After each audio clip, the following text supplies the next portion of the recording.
My name is Bonima Tigela. Welcome to my YouTube channel. So today, I want us to talk about what was happening in court yesterday. You know what, guys? I'm bored at this point. Can it be Friday already? So that these people leave, give us a break, and we enjoy the break from Ubaloyi. I'm tired. I'm honestly tired.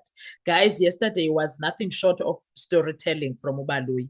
And what irritated me the most was actually us being part of the nonsense. That irritated me. I do not want to even lie. Because, oh my God. I honestly can't with Ubaloyi, guys. What we were watching was not questions or cross-examination, but storytelling, Shem. True, Nasi.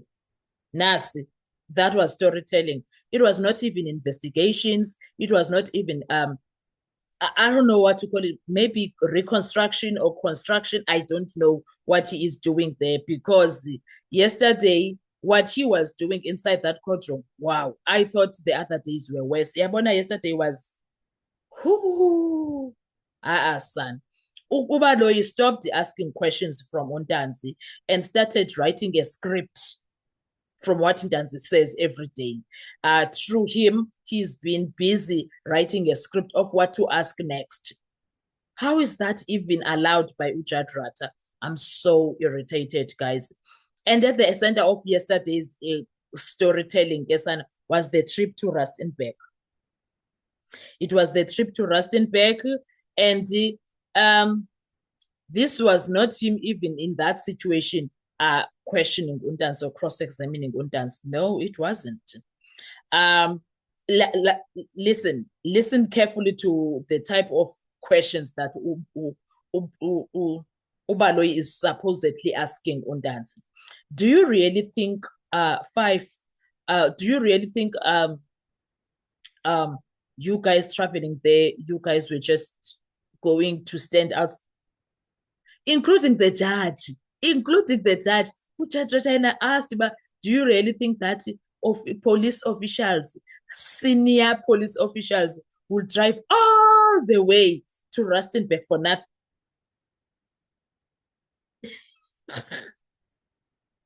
Those guys, do you really think those are questions? Hi, man, guys. No, no, no. Why are they not asking what happened when you guys arrived in Rustenburg and then ubongani achaze and Ubaloyi ubhizi ngabo? Do you agree with me? You would agree with me what? Ufuna sisenjeni pa, guys. In a nutshell, sisenjeni. I honestly tell you sisenjeni. Because the moment Ubaloyi stops seeking answers and starts pushing answers, Ubongani Dansi is no longer testifying most now. Ubongani Dansi is no longer testifying. Instead, Ubaloyi is busy guiding him where to go. And the court is no longer hearing the evidence. It's being fed narrative, Ubaloyi. It's being fed narrative. So this goes back to what Mnisi was saying. Ubaloyi is prostituting the mind of the court. Not that it does need prostituting. It's already prostituted with everything that is happening there.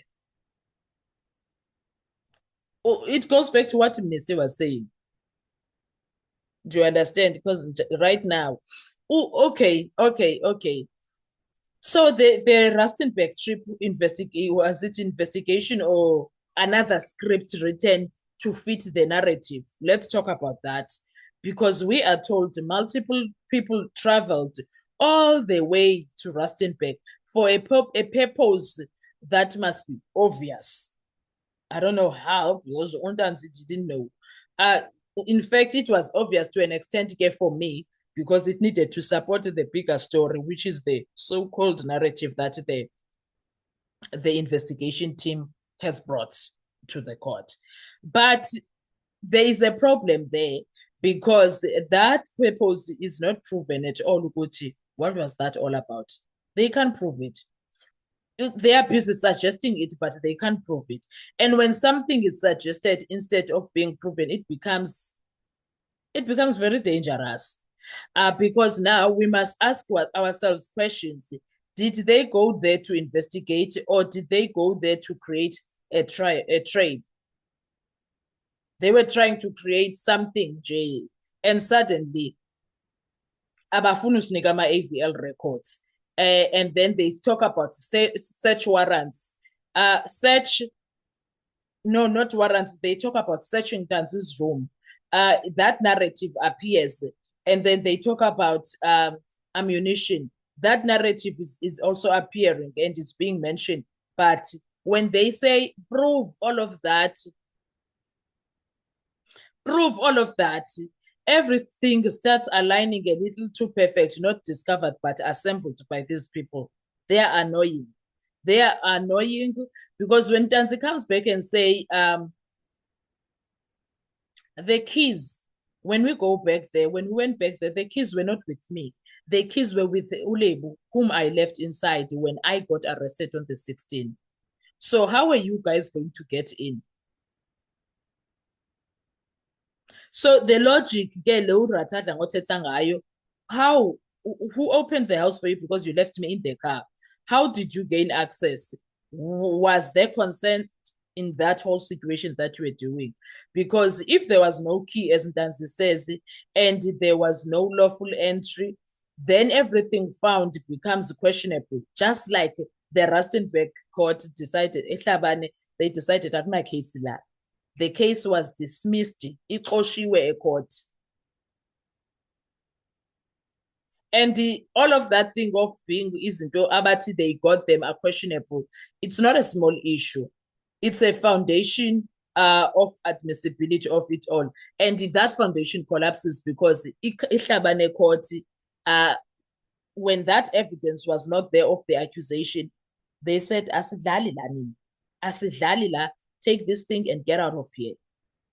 That's what they did. And they went to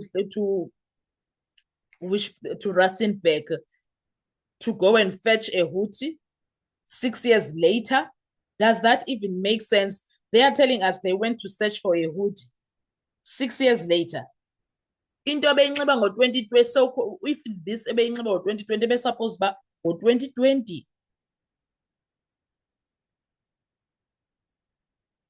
Hi, guys. And besides that, ihoodie is not a DNA. Ihoodie is not the fingerprint. Ihoodie is not common. Do you understand? Anyone can have it. Everyone can own it. And it proved nothing on its own. So what were they, like, these are so-called seasoned police officers, Kesan. So now the question becomes, are we proving a case here or stretching ordinary items into extraordinary evidence? What was happening there? And for Baloyi to be busy talking about all of that in a court of law, and this Baloyi is supposed to be a seasoned official, iyahlebisa kwayona. Kwayona leyo iyahlebisa. And now here things where things get uncomfortable because a pattern is emerging. People are arrested for other matters because when they claim, in fact, that they arrested Untanzi for the Nongoma case. And then they linked him with the Senzo Meyiwa case. And then they create narratives around the people. That's what they do now at police station. I'm a police alone. Now, the real question is, was there ever a clear case from the beginning, or was the case built around the suspects later? Because if that is true, then we are no longer looking at investigation. We are looking at reconstruction. This whole situation is just bizarre. It's just bizarre, guys. So let us be clear here. This is no longer about what happened to Senzo Meyiwa in 2014. This is about how evidence is created, how narratives are built, and how truth can be shaped inside a courtroom. Because when questions become statements and investigation becomes stories, justice is no longer certain. It becomes contested. And in this situation, that is the case. That is the case. Ubaloyi keeps building and building as he moves. Unendlu yesend the soil that he is busy with, and it's really irritating, guys. I don't know about you, but I'm bored. I'm so irritated by everything right now. What are your thoughts when it comes to this Rustenburg trip? Let's talk comment section. I want to hear your views. Thank you so much. Do enjoy the day. Bye-bye.